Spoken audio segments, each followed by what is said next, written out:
10th maths second chapter பயிற்சி 2.5ல் 12th some பார்க்க போகிறோம். சம் பார்க்கறதுக்கு முன்னாடி இது வரைக்கும் நம்ம சேனலை சப்ஸ்கிரைப் பண்ணாதவங்க சப்ஸ்கிரைப் பண்ணிக்கோங்க. கொஷின் பாருங்கள்.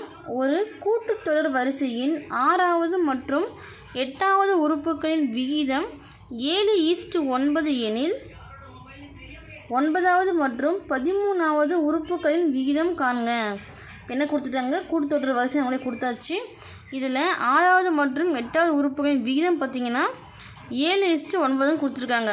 அப்போது 9வது மற்றும் 13வது உறுப்போட விகிதம் என்னவா இருக்கும் அப்படின்றது கேட்டிருக்காங்க. சரிங்களா? இப்போ கொஷின் என்ன கொடுத்துருக்காங்க? நமக்கு 6வது மற்றும் 8வது உறுப்பான விகிதம் 7:9 கொடுத்துருக்காங்களாம். இது எப்படி எழுதலாம் பார்த்தீங்கன்னா பாருங்கள். இப்போ 6வது உறுப்பு நம்ம T6ன்னு எழுதுவோமா? ஈஸ்ட் அடுத்து 8வது உறுப்பு. அப்போது T6 இப்போ விகிதத்தில் எழுதும்போது T6 T8ன்னு எழுதுவோமா? மதிப்பு 7:9.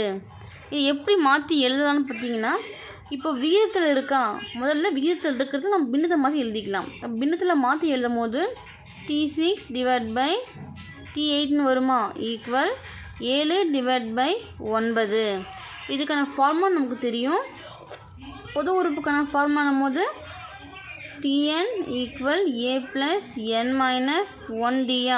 பொது உறுப்புன்னு மேலே எடுத்து எழுதி நீங்கள் ஃபார்முலா எடுத்து எழுதிக்கோங்க. தேவைன்னா எழுதிக்கலாம், இல்லை ஆப்ஷனல் தான். இதை நம்ம அப்ளை பண்ணலாமா? T6ன்னு இப்போது என்னக்கு பதில் 6ன்னு அப்ளை பண்ணி நம்ம எடுத்து எழுதும் போது என்ன வரும்? A + என்னக்கு பதில் 6 - 1 × Dன்னு வரும். டிவைட் பை அடுத்து 8வது உறுப்புக்கு எழுதும் போது A + என்னக்கு பதில் 8 - 1 × Dன்னு வருமா? ஈக்குவல் அந்த 7/9ன்றது அப்படியே வந்துடும். சரிங்களா? 7/9 பாருங்கள். இப்போது A + 6 - 1 கழிச்சாவில் 5, அப்போ 5Dன்னு வருமா? டிவைட் பை A அப்படியே வந்துடும். 8 - 1 கழிச்சா 7D ஈக்குவல் 7/9. இப்போது இந்த பக்கம் வகுத்தில் இருக்கிறது ஈக்குவலுக்கு இந்த பக்கம் வரும்போது பெருக்கல்ல மாறுமா? அதே போல் இந்த பக்கம் வகுத்தில் இருக்கிற 9 இந்த பக்கம் வரும்போது பெருக்கல்ல மாறுமா? அதாவது டிவிஷனில் இருக்கிறது மல்டிப்ளிகேஷனில் 2 பக்கம் மாற்றி எழுத போகிறோம். சரிங்களா? அப்போது A + 5D 9 இங்கே வந்து பெருக்கெல்லாம் மாறும். இப்போ பெருக்கல் 9 போட்டிருக்கோம். ஈக்குவல் 7 அப்படியே வந்துடும். இங்கே வகுத்தில் இருக்கிற A + 7D வந்து இந்த பக்கம் வந்துச்சுன்னா பெருக்கல்ல வருமா? A + 7D. சரிங்களா? இப்போது இந்த 9 உள்ளே எடுத்து பெருக்கலாமா? உள்ளே எடுத்து பெருக்கும் போது 9 × A 9A + 9 × 5D 9 5 பெருக்குனா 45. Dன்றது அப்படியே வந்துடும்.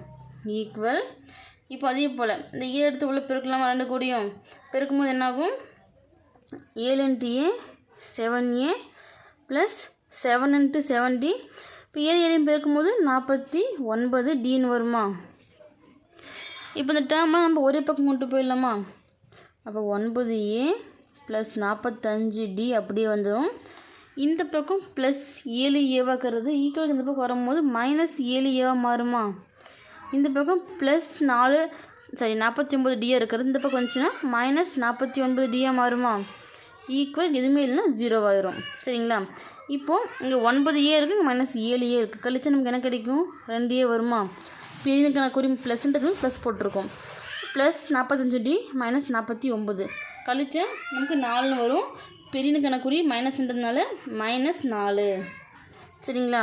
-4D equal 0. இப்போ இந்த பக்கம் -4D இருக்கிறது ஈக்குவலுக்கு இந்த பக்கம் வரும்போது +4D மாறுமா? இப்போ 2A ஈக்குவல் 4D. நமக்கு இப்போ ஏவோட மதிப்பு மட்டும் தான் வேணும். அப்போது ஏவை மட்டும் வச்சுட்டு 2 இந்த பக்கம் வரும்போது வகுத்தில் வருமா? 4D divide by 2. 1 2 2 4. அப்போ ஏவோட மதிப்பு என்ன? 2D. சரிங்களா? இப்போது ஏவோட மதிப்பு நம்ம கண்டுபிடிச்சாச்சு. இதை வச்சு கொஷின் என்ன கேட்டிருக்காங்க? 9வது உறுப்பு 13வது உறுப்பு கேட்டிருக்காங்களா?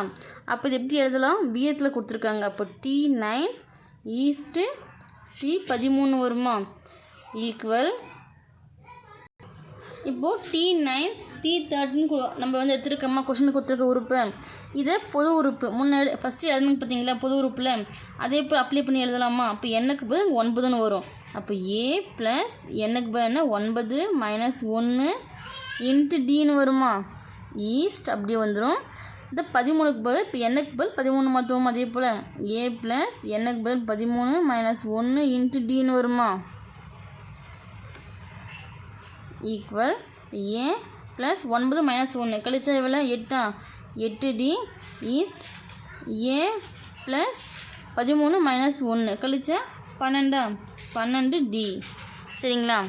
இப்போ பார்த்தீங்கன்னா இப்போது T9 ஈஸ்ட் T13 போது இப்போ இந்த வீதத்தில் இருக்கிறது பின்னத்தில் மாற்றி எழுதிக்கலாமா? ரெண்டுத்தையுமே மாற்றி எழுதும் போது T9 டிவைட் பை T13 வருமா? ஈக்குவல் இப்போ இது எப்படி வரும்? A plus 8D divide by A plus 12Dன்னு வருமா? இப்போ நமக்கு ஏவோட மதிப்பு தெரியும், கண்டுபிடிச்சிருக்கோம் நம்ம ஆல்ரெடி 2Dன்னு. இதில் அப்ளை பண்ணலாமா? அப்ளை பண்ணும்போது ஏக்கு பதில் 2D ப்ளஸ் 8D கொஷின் எடுத்து அப்படியே வந்துடும் டிவைட் பை சேம் அதே போல் ஏவுக்கு பதிலாக 2D கொடுக்க போகிறோம் ப்ளஸ் 12D. சரிங்களா? இப்போது 2D ப்ளஸ் 8D கூட்டும் போது நமக்கு எவ்வளோ கிடைக்கும்? 10Dன்னு வருமா? டிவைட் பை இங்கே 2D இருக்குது 12D இருக்குது, கூட்டினா 14D. இது கேன்சல் பண்ணலாமா? ரெண்டுமே 2ஆல் கேன்சல் ஆகும். இப்போ I2 10 7 12 சரி 14 டியும் கேன்சல் ஆகிரும். அப்போ என்ன வரும்? 5 டிவைட் பை 7 மட்டும் வருமா? அப்போது T9 டிவைட் பை T13 மதிப்பு 5/7. இதை மாற்றி விகிதத்தில் எழுதும் போது T9 east T13 equal 5 east 7ன்னு வருமா? இப்போது 9வது உறுப்புக்கான மதிப்பு 5, 13வது உறுப்புக்கானது 7. சரிங்களா?